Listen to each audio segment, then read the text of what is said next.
What is up, everybody? Welcome to the Run Pure Sports SaberSim Showdown show. We got two different faces. Typically, you have Rubio and you have AP on this show, but you got a different look going today. Actually, I got the wrong backdrop thing set up on this because it's not going to work. We need the screen share. There we go. So now we're all set. I got it all messed up, but we're good now. We ran the base build just before. We're also not talking Showdown. We are talking the main slate for today. So we got that up for you guys. And again, it's me, Mangone. It's Bryce, and Rubio's on vacation. AP, he's got the Showdown playbooks that he's covering. So he's on a bunch of stuff like that. But Bryce, I'll kick it on over to you. How was your NFL Sunday? I know mine was, it could have been better, riddled with tons of injuries, but we'll take it. I survived at least. How about you?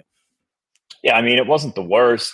I mean, I'm sure you got hit with some injuries as well. The Jalen Daniels one was the most tilting to me because, like, every quarterback did bad, and he was going to absolutely smash that game. Like, he had 6 points on the first drive. They scored 40 some points. Like, he was the quarterback to have. So that one kind of annoyed me the most. But, on to the next one. Hit hit FanDuel for the winner on Showdown last night. As normal, FanDuel doesn't typically pay as well as DraftKings just because you're duped so much. But it was still a nice little way to cap off the weekend. How's yours? It was good. I actually had a team. I was 50th in the millie with the 4 o'clock games locking, and I was like, okay, like I'm not saying that's like I'm not saying I'm gonna win, right? Obviously, but there was only 3 games, and I was very high on the last 3 games, kind of dudding. I just realized these games could be really ugly. And yeah, I had Juju and Whittington, so I gained no points. So that was that was That's always fun. I saw winner took a 0 and wow. had Mecole Hardman. So that goes to show you how ugly of a slate it actually was. Yeah. And I know it's like hard to speculate when you're like top 50 and you have like 3 more games left, but I was like, no, this team's got to be live because I kind of understood how the slate went. And I personally was under on Jaden Daniels. I think I full faded him in tournaments actually. So, but I had too many other zeros and injuries that were brutal. So it is what it is. But it wasn't as bad of a Sunday as it could have been. Saturday was better. I had a pretty good college football weekend. So, hey, I want to keep rolling it in. Let's have a good NFL or not NFL Sunday, NFL Monday, I guess, 2 game slate. And then we bring it into NBA, which there'll be big prize pools, I'm sure, tomorrow. We'll have all the content up over at Run Pure Sports for you guys. Before we dive in, if you guys could please hit that like, subscribe to the channel. We would appreciate it. Don't want to have to say that all show long, but let's dive in and talk about it. So Buccaneers, Ravens, Chargers, and Cardinals. 2 interesting games. I think this one's going to be, I think everyone's going to want to obviously play Baltimore and Tampa Bay. Like on the surface, that's just like probably the game. People are going to want to play a lot of guys on the Tampa Bay side, I would assume. You want to get pieces of Baltimore. Chargers, they're typically a little bit tougher to roster. And then the Cardinals, that's a tough one too. But I want to get some of your thoughts before we dive in. I'm sure you're giving a little bit of a quick overview on it. Like, talk about what you're kind of have seen so far when you've looked at this slate. Yeah, I mean, the Sabre ownership projections kind of stand out to me. Like, it only has Lamar and Baker for what, 57% of builds. Like, I think that they're going to garner more ownership than that. Lamar is someone everyone likes to choose, and for good reason. Tampa Bay is a very good matchup. Baltimore, same deal. I mean, you've seen Baker absolutely smash this season, and it's a really good matchup for him. So, like, I kind of think these guys steam to get more towards like 65% of total lineups. I think that Justin Herbert's the one that really gets squeezed here. They have him at 16% ownership. I can't imagine people like jumping out of their shoes to play him.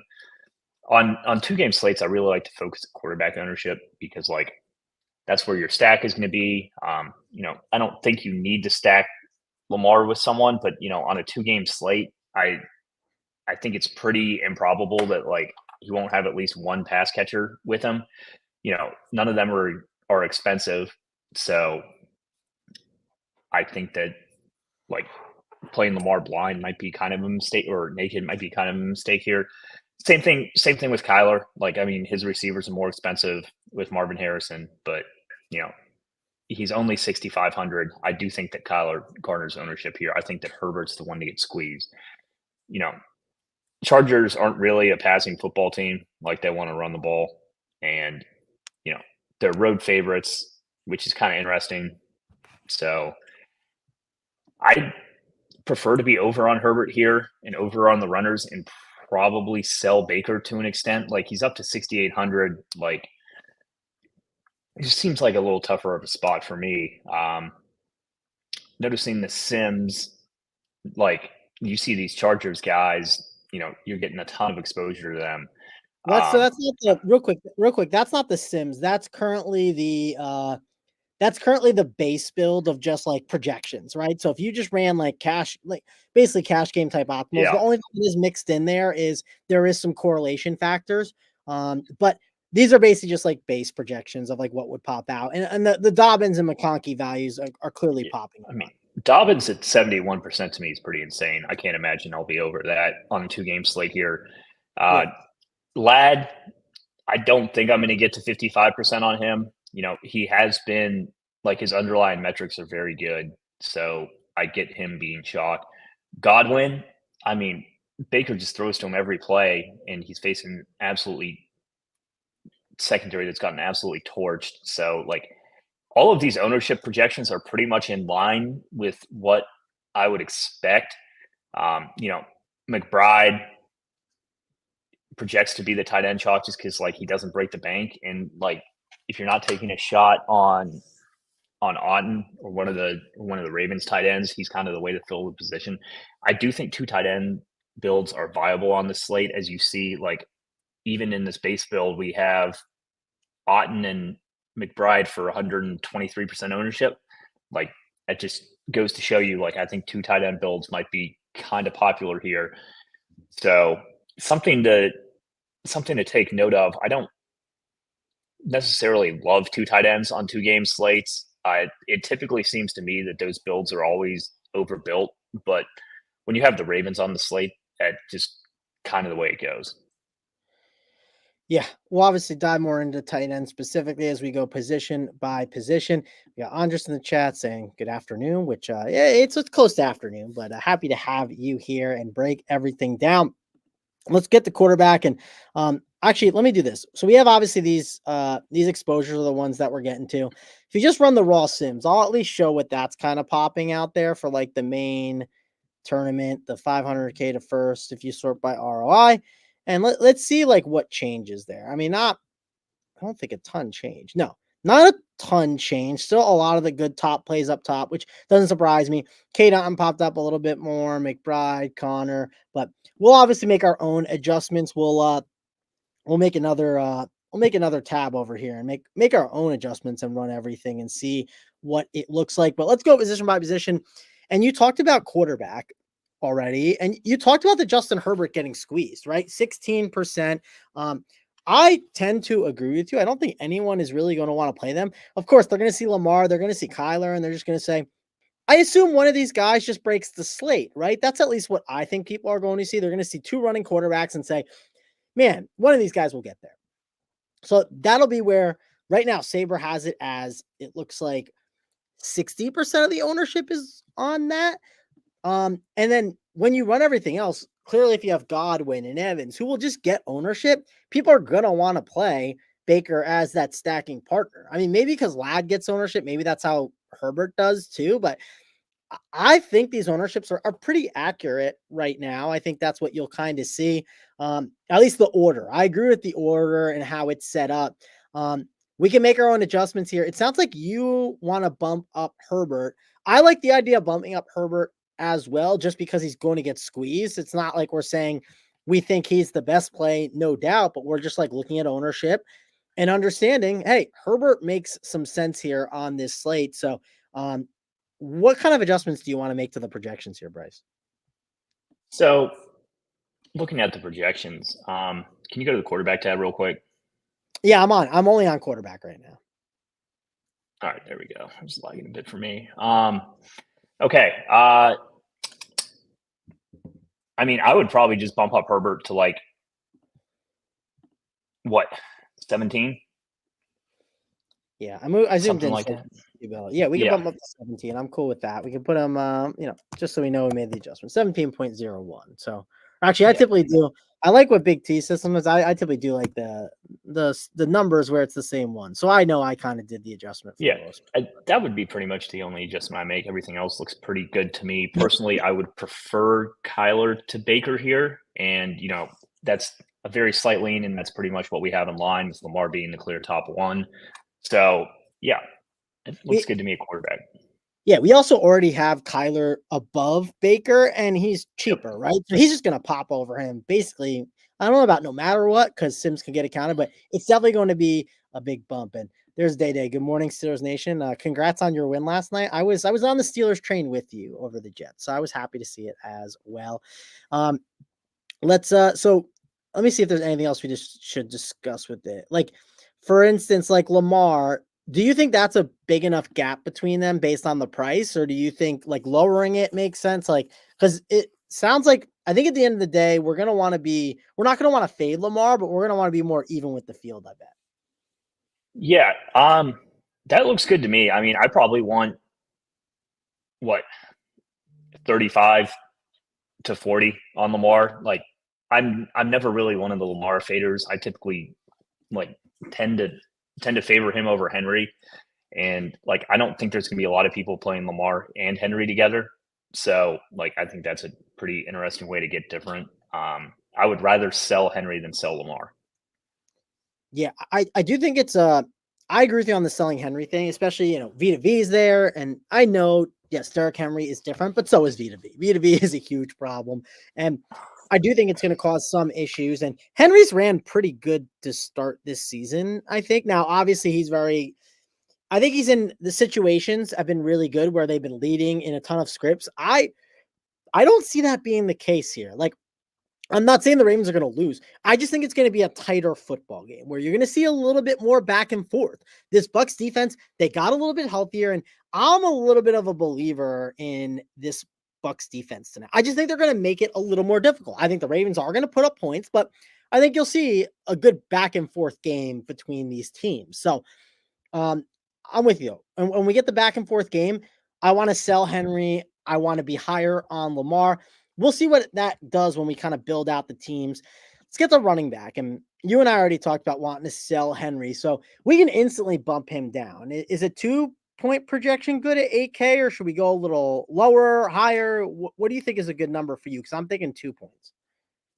I mean, I think that's right. It's just like, if you play a good quarterback in Henry, you're going to get squeezed at receiver, and I'd rather not be squeezed at receiver on this slate. Like, you do have guys with upside. Like, people are not going to want to click this Tampa Bay backfield, and I think all these guys have upside. I think Tucker's the most likely to get squeezed, and I'm a Bucky guy over Rachaad White, so I think Bucky is the one I want to buy on here. So rather than adjusting Henry down too much, I'd probably just adjust him and Connor up and then go from there. Okay. Well, here's what I'm going to do. I'm going to fight you on it. I am going to lower him a little bit, not all the way, but I just want to lower him and see what it does because I think it's worth it. I'll put it 17, like 0.77. So it's like almost one down, but I want to see what it does just because I do think we have a lot of value on this slate between, what's it called? Between Dobbins and McConkey, it looked like that. I think bumping him down makes some sense. And he's obviously in a similar range as Godwin. So that'll be an interesting 1v1 as we look at those projections. You said so let's talk about the Bucs specifically again. I'm going to just make it so we have the Bucs only. It's currently projected Irving, White, and Tucker.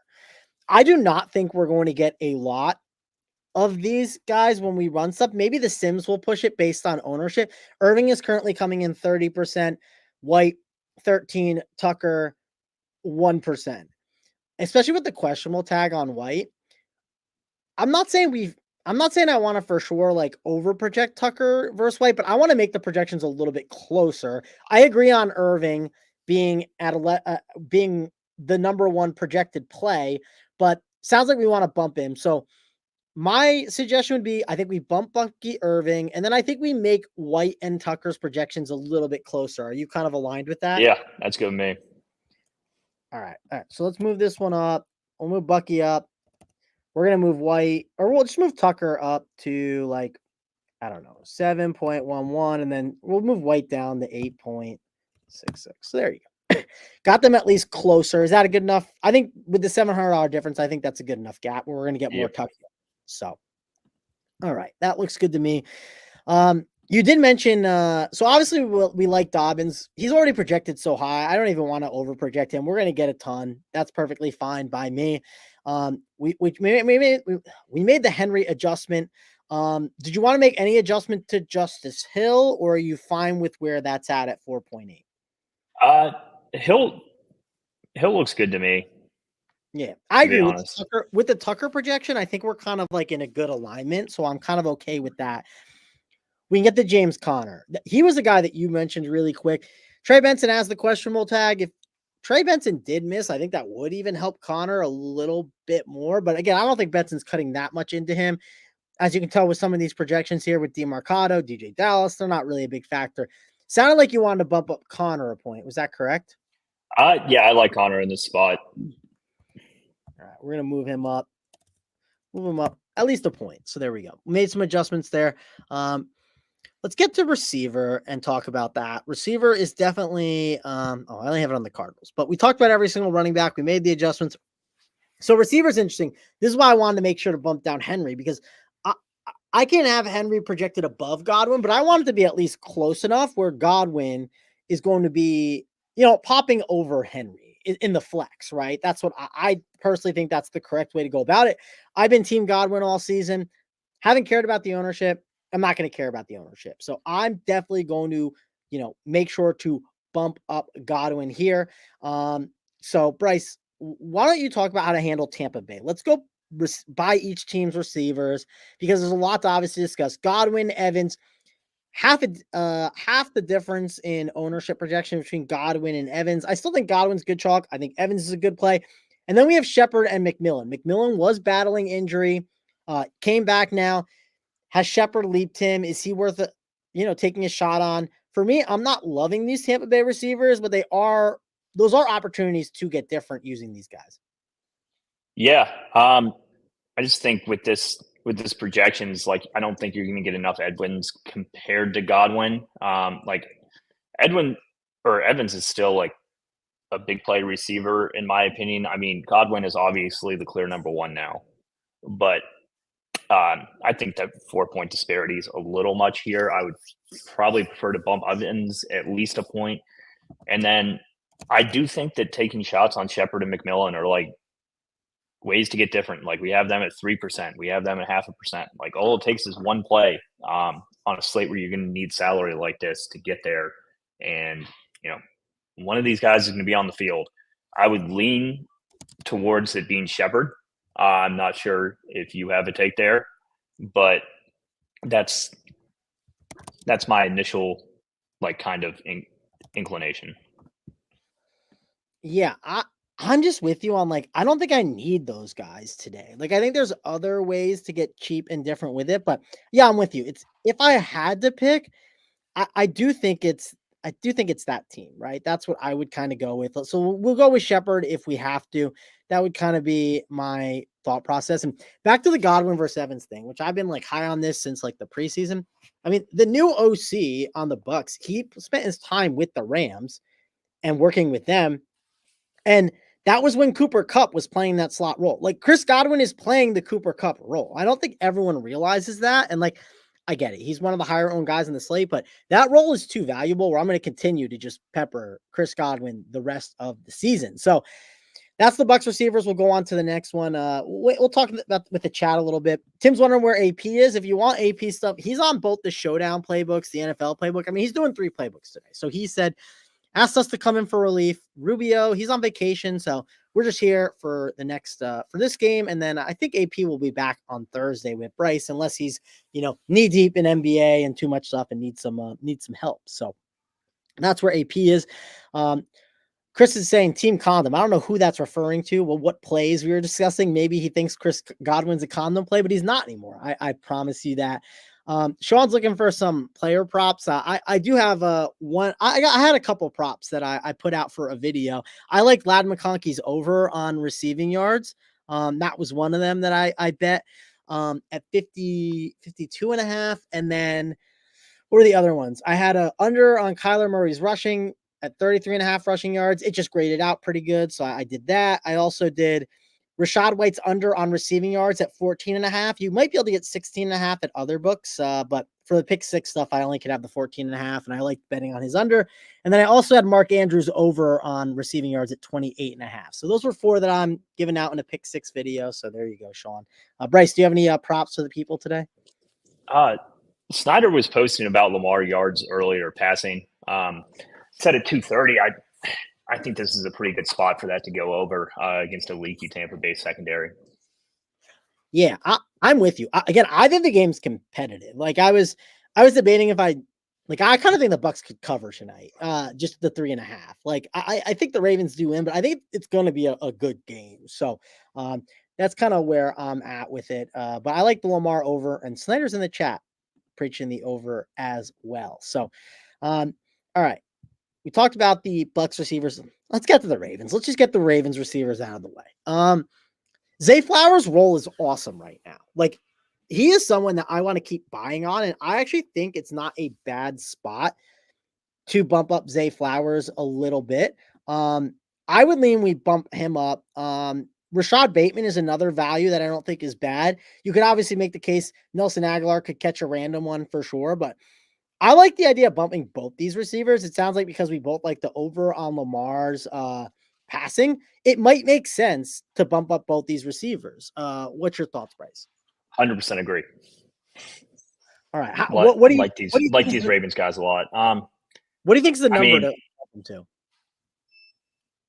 What? I think 15.87 is good. Okay, so like 1 point each. Yeah, just 1 point each. I mean, I think you're going to get a good amount of Bateman regardless here. So, yeah, I like that. Yeah, I think that's a good way to do it. So I like making those bumps on those ones.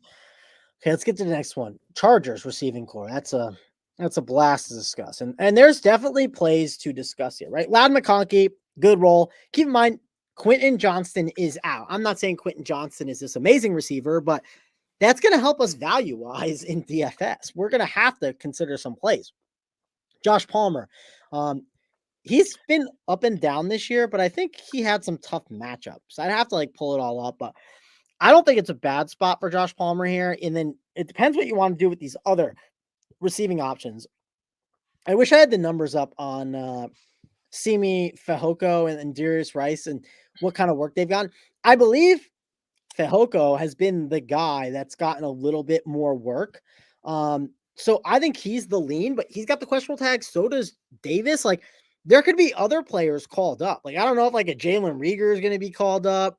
I don't know what's going to happen with this kind of receiving core. So I think there's going to be some plays that could pop up that are just unowned values that might slide into the wide receiver role 3. Another guy who we've talked about a little bit on some Showdown slates is Darius Davis. Has had some success. He's more of a deep ball guy. He played on special teams because of his speed. There's definitely opportunity here with these plays. And if we like Justin Herbert a little bit and we bumped his projection, maybe there's some value here that we could get to that would make some sense, Bryce. So yes, we like Ladd McConkey, but how do we sift through these other plays? So I think the first note here is I actually think Herbert might get steamed a bit after talking this through, just because his receivers are so cheap that creates a really nice 2 or 3 man cheap stack, and then you can fill it out with the studs everywhere else. You get Henry, I don't know, Godwin and Zay Flowers with a cheap Charger stack or something like that, or Marvin Harrison if you wanted to run back. So I do think that Herbert might get steamed a bit just based on how cheap all of his weapons are. I honestly think this is fine. I would like to see reports closer to game time on these guys, but Fehoko practiced every day. It looks like I think Ladd is going to be fine here. I think he's more just being held back from a workload perspective.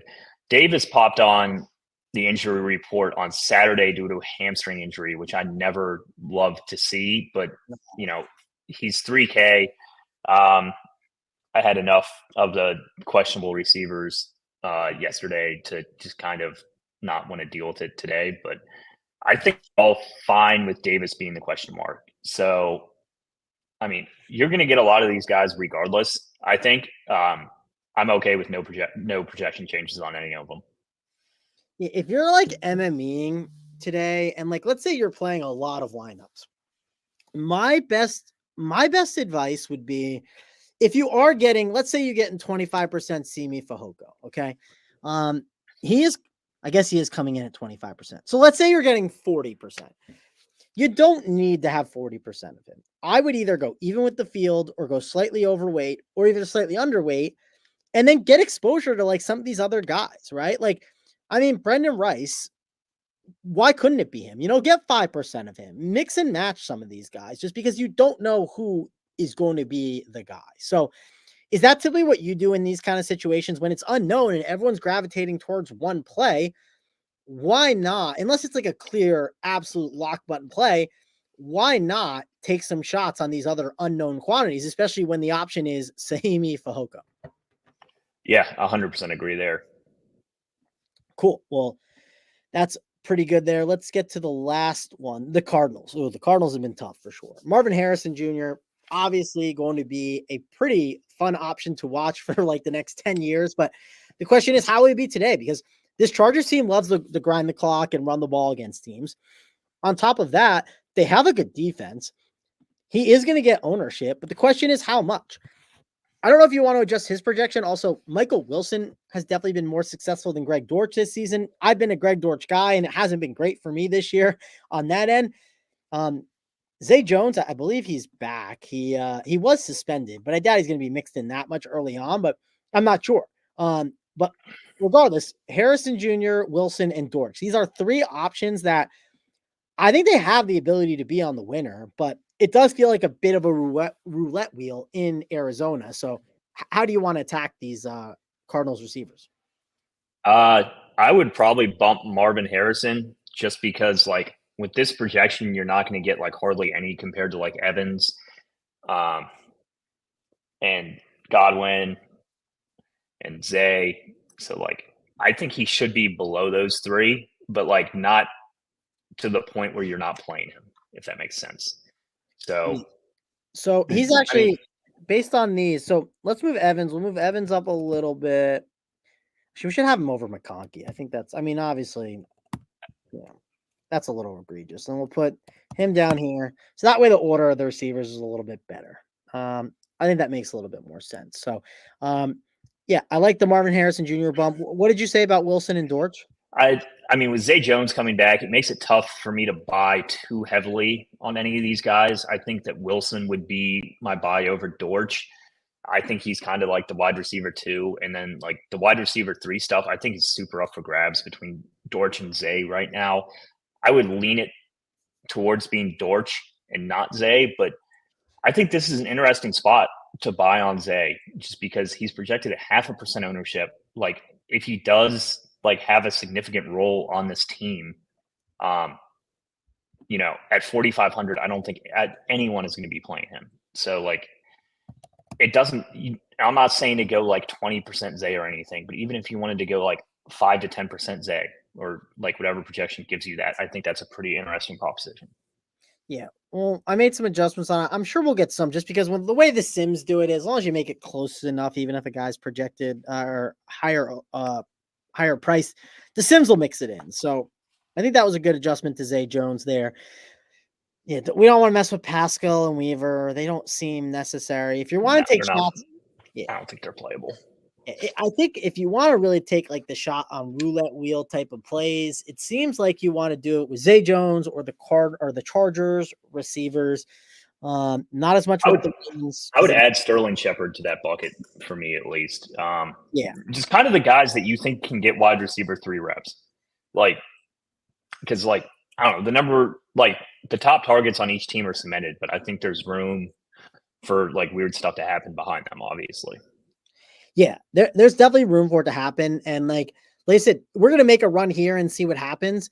But one thing I would say with the wide receiver threes, there's like no clear cut wide receiver threes on this slate or like cheap wide receivers. Besides like Ladd McConkey that we feel have an established role or an absolutely great plays. And because that's the case, what should we do? We should embrace a little bit of variance there. That's just how I think you have to attack it. Of course, we want to take some stands, but we need to just be smart about how we do it. All right. Let's get to tight end. Tight end is definitely a fun one to talk about. We'll go to the Ravens and Bucks game first. Obviously, Cade Otton, he was on the Millie Maker winner last week. We'll see what he does this week. I think he's a little, dude, 10 projections high for a tight end. I think he's a little over projected because of how he played last week. At 3.6K, he's the highest projected one on the slate. Mark Andrews, he's at 6.81, likely 6.47. And actually, he's not the highest on the entire slate, but the highest in this game. So, point I'm getting at is we're going to get a shit ton of Cade on. We saw it at the start of the show. Bryce, what do you want to do with these projections? I'm fine adjusting Otton down. He's just kind of like a warm body out there. Projections like him because he's playing every single snap. And like Baker will give him his 5 targets a game. He just kind of runs down the field and like does like a hook route. Is kind of like his go-to. He just kind of like sits down in the zone. He ran I had him last week. He ran insanely well to get that touchdown at the end of the game. Kind of saved his day because he was doing absolutely nothing before, and it was one of the worst tight end weeks I can remember. Baltimore tight ends are expensive here, but I don't really like fading Baltimore tight ends. To me, it feels like Andrews is kind of coming into his own a bit in terms of like his upside for the season. If they're going to look to him in the red zone like they did last week, I think he deserves higher than a 6.8. Likely in him should carry like super depressed ownership because it's all going to go towards McBride not in here. So I kind of like buying the Baltimore tight ends here. Kohler and Kieft, not really on my radar. Kohler's 2.5K. I don't really see him getting there unless he scores a touchdown, and I don't think he's going to score a touchdown here. So yeah, I'm fine just leaving him there. You'll probably get a couple percent at most. Yeah, if this was a slate, we had Justin Jefferson, Jamar Chase, and we had all these studs. Yeah, I think I would consider like these like Charlie Kohlers, but I just don't think we need we're just not going to. It's going to be hard to spend the salary a little bit on this slate. Kind of. Would you agree, Bryce? It kind of depends if you're playing Lamar or not. Like if you're playing Lamar, AKA quarterback's a harder ask than the other positions. So yeah, you kind of need some salary relief with Lamar. Like if you want to play I don't know, like a good Tampa Bay receiver, like decent running backs, and then like pairing with Zay Flowers or something like that. Like that still takes up a good amount of salary. Yeah, I have to run stuff a little bit more, but I'm just thinking on the surface, it doesn't seem. Yeah. But interesting note here: FanDuel's salary is insanely soft today. I would kind of eliminate all these like crappy like 3K plays that we've been talking about a bit there. You can make a team with like Lamar, like the top 3 receivers, like Dobbins and Bucky and McBride, and still have like a good like flex option in defense. Yeah, that's why we're a DraftKings partner. So if you want to use our code, it's in the whatever corner. This corner, no, this. Yeah, corner. For the eventual question I know we get about FanDuel, just wanted to cover that real quick. No, we can go back to the big tournament tonight. It's also $500,000 on DraftKings, which is super nice. So I personally love these 2 game slates. I know it creates a lot more work on our end, but I'm not one to complain about having to work during football season. Yeah, so I wanted to say, do you have like before we keep going with tight end, because you talked about the salary stuff on DK, what is your like min salary for today? I think on Saber, I'm gonna leave it fairly open. On main slates, I definitely close it up, but I'm gonna leave it open and then like eyeball like the teams and see what's going on with it. Is that kind of your thought process? I don't like to be too restrictive. Just based on the way that we run simulations here and Saber does, like it typically doesn't leave like tons and tons of money. Like Yes. it's normally leaving like $300 to $400. Like I mean, I would be fine leaving like I don't know 1,500. Like I'm not really putting a lower bounds on it, but you're not going to get a lot of teams that leave tons of money here. Like I haven't ran the sims yet, so I'm kind of interested to see if that would be wrong for some reason. But I can't imagine Sabres giving you a lot of teams that are leaving like I don't know, like 6K on the board. Like I personally wouldn't do that. Like I Yeah. think what 1,800 between 1,500 and 2,000 is the most I'd leave, and the majority of my teams like I'd want to leave like less than 1,000. I think setting an upper bounds on salary is kind of interesting here because like the teams that do max out the full 50,000 for salary are like way more likely to be duped just because people like leaving $0. Um, Saber does a great job with the Sims to where like you can get weird builds that don't leave tons of salary, and that's kind of my favorite way to get different. Yeah, and I'm looking for AP's tweet because this will just put it in perspective when trying to win, whatever win him, $500,000. He said, the guy who crafted the Millie Maker winner for $10, he rostered Mecole Hardman and had two offensive pieces versus defense. So, like, that's why we don't always want to restrict things too much. Now, I'm not saying, Especially on a 2-game slate. Like yes, stuff can get weird quickly. All it takes is one defensive touchdown, and like all your like max against defense rules go out the window.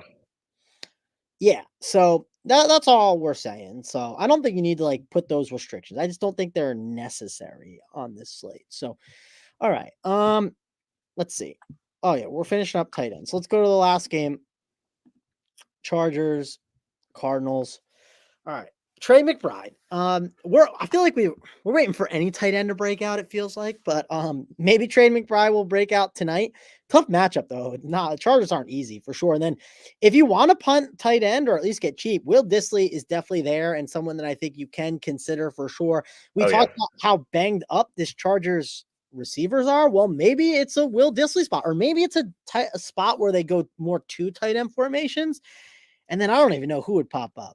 I don't think it would be, I don't know, Eric Tomlinson. I don't know who it would be, but they could just run more two tight end sets tonight. We'll have to see. But do you want to make any adjustments here to these guys? We have currently Trey McBride projected over Marvin Harrison Jr. Yeah. That seems wrong to me. Yeah, I'm gonna adjust that a little bit here while you talk about it. Yeah, I mean, I would just bumping McBride down would probably be the easiest. I would also put Marvin. I'd bump Marvin and Evans a bit here. That's what I was gonna Like do. you're just going to get so much Ladd and Disley here. Now, I do think Disley's a good play. How good of a play? I mean, it depends on where the chalk ends up here. Like I think him and Otten like end up being decent chalk. I kind of think the ownership projections are right. Like Yeah. I'm not really interested in playing backup tight ends here, just with like how strong tight end actually is for a 2-game slate. Like there's not many spots in the NFL you can say that nowadays. But I mean, McBride's close to being like after like Bowers. I mean, it's kind of McBride in terms of like who I actually like think has upside when I'm rostering them. Yeah, I think this is pretty good to be honest. All right, perfect. Let's so I'm good with that. Defenses, I mean, listen, I don't know if you want to make changes with any of these. I mean, you could always move. Sometimes if I want to just get a different look, I'd bump Tampa Bay up to 5. okay. Yeah, sometimes if I want to get a different look, I like to make them pretty even on this, unless there's like one that really stands out. And like these are all close spreads. Like honestly, like most of my lineups tonight will be between 20 and 30% on a defense. Like I would much rather take stands elsewhere and just kind of try and like hit the field at defense. You know, I kind of let the Sims decide where to put like which defense to slot in for me on slates like this, and like they typically do a pretty good job of that. Like I wouldn't make crazy rules like max against your defense. I know is a popular rule that people make. Mine here would be like probably 3. Like it's a 2-game slate. Like on the main slate, I don't play anyone against my defense, but you know, that's when you have 10 games. 2-game slates are are a little different here. I think 3 max is good if you wanted to play it a little more aggressive. I think 2 max is good. Like if you're not playing anyone against your defense, or you're only playing like one player against your defense, I think you're going a little too narrow in terms of like crazy stuff that can happen in a football game.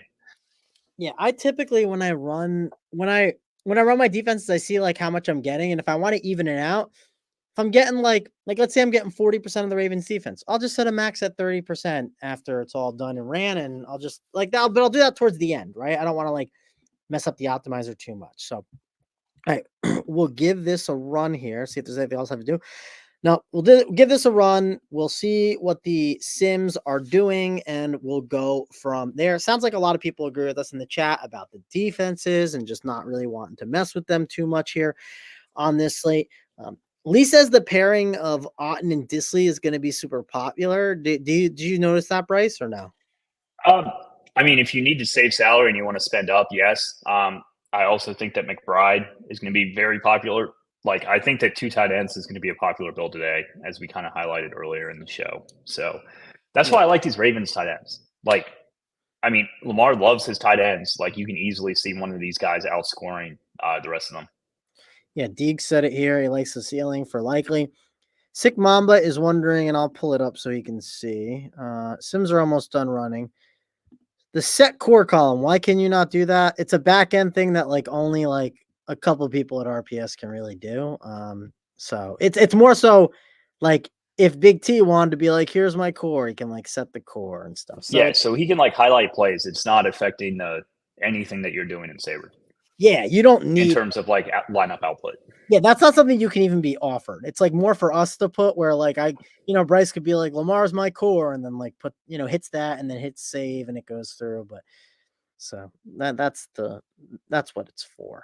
I never take any of my stuff down here. I'm sure the other guys on the show don't have like all that stuff visible. So I just have everything visible. It doesn't bother me. So, all right. Let's see. We're getting close. 300 more teams. This is SaberSim. If you guys don't know what SaberSim is, it's running simulations. So we're at 200 more teams to be done of 5,000 that it runs. And just so you know what the new look Saber, I can show this too. Here's the key or the cog, and it kind of sets it where you can do sim mode, you can do not sim mode, and kind of set it up that way. Saber sets it up itself how you want. If you want to move the correlations and everything, you can. But for this slate, you don't need as much correlation, right? It's a 2-game slate. So that's why Saber has those settings already manually done for you. You change the min, the max, tons of stuff you can do. But let's see, they're done. I don't know. The Sims are just figuring it out. Here we go. So it only has 2 teams for me right now because I only have 2 teams in. I will definitely figure out what I'm playing probably later on. Let's do 150 just because, hey, people play 150. So we'll do that. We'll see everything it does. And without running the Sims, right, we're just using the small slate option. Still getting a ton of Dobbins, McConkey, not surprised. Connor's moved up. McBride a bit. Flowers we got a little bit more of. Godwin's gone down, mainly because we made adjustments to other plays and we just kind of left him. So we'll see. Still getting a lot of him, though.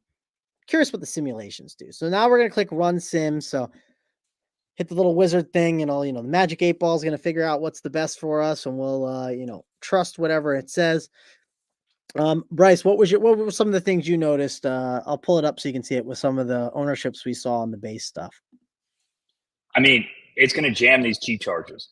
I think that's going to be the chalk at pretty much every position. It's Dobbins, Ladd, and Disley. So honestly, I think my one huge takeaway here is I'm significantly lower on Herbert than I was to start the show, just because like I thought he was going to come in like super low owned, but with all these cheap guys, like simulations and like optimizers are going to want to pair them together, like if they're popping its value plays a lot, and B, I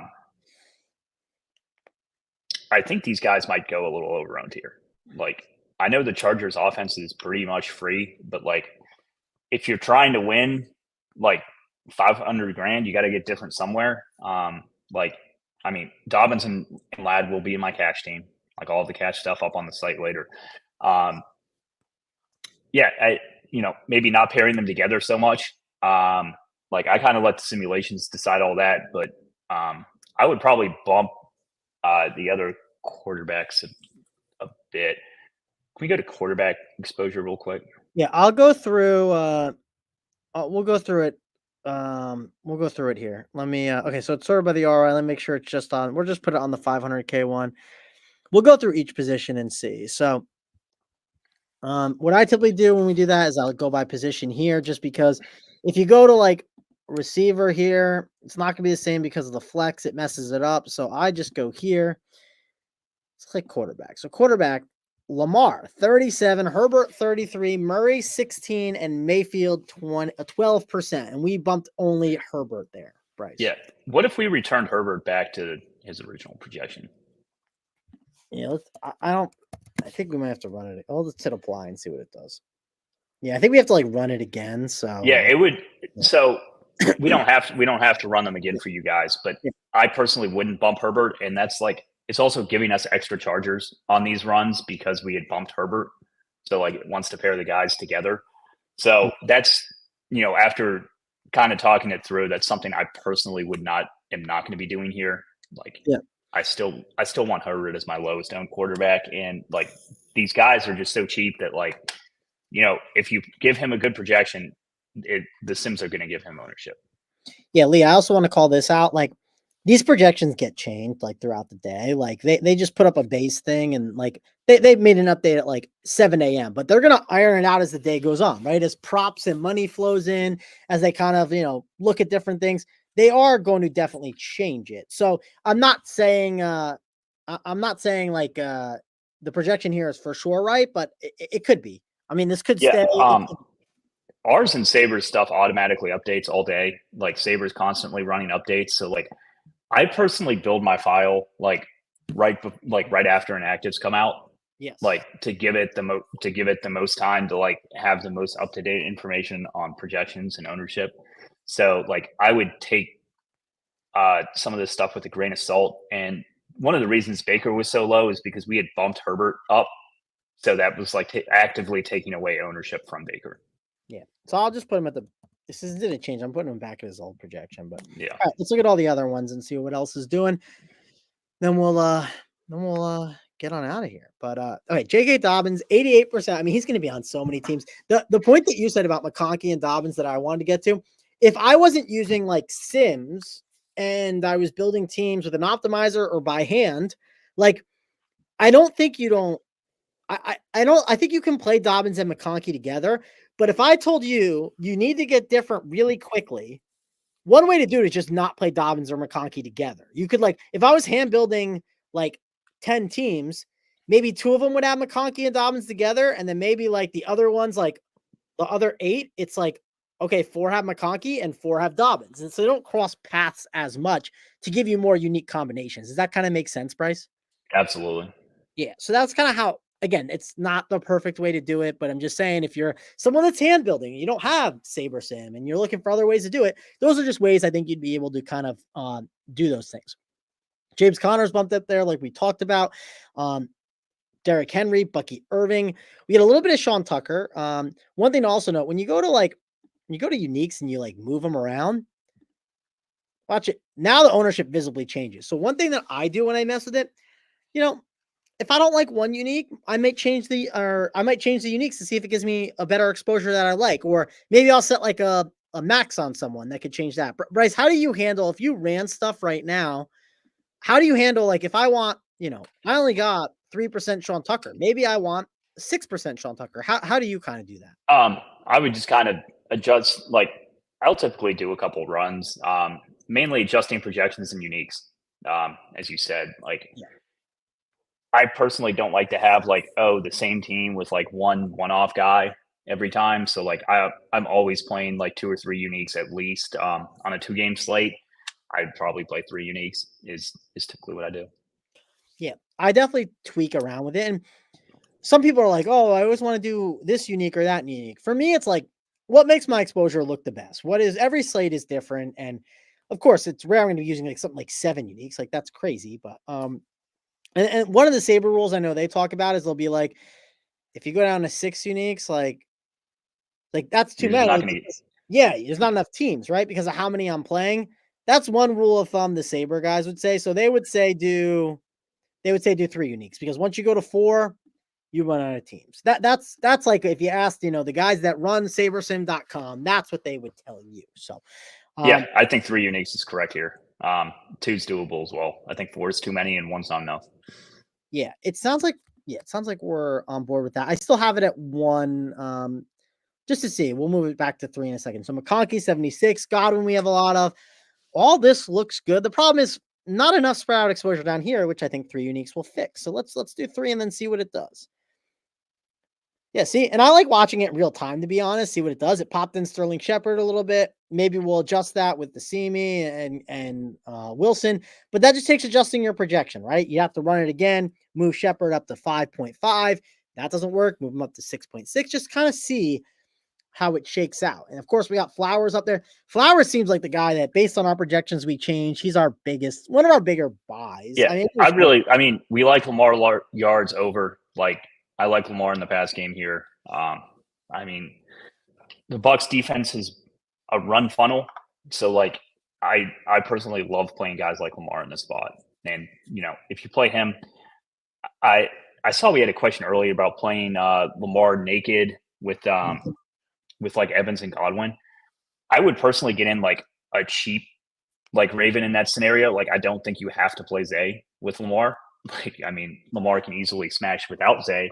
Zay's just been so good. And like Lamar obviously trusts him the most in this offense. So yeah.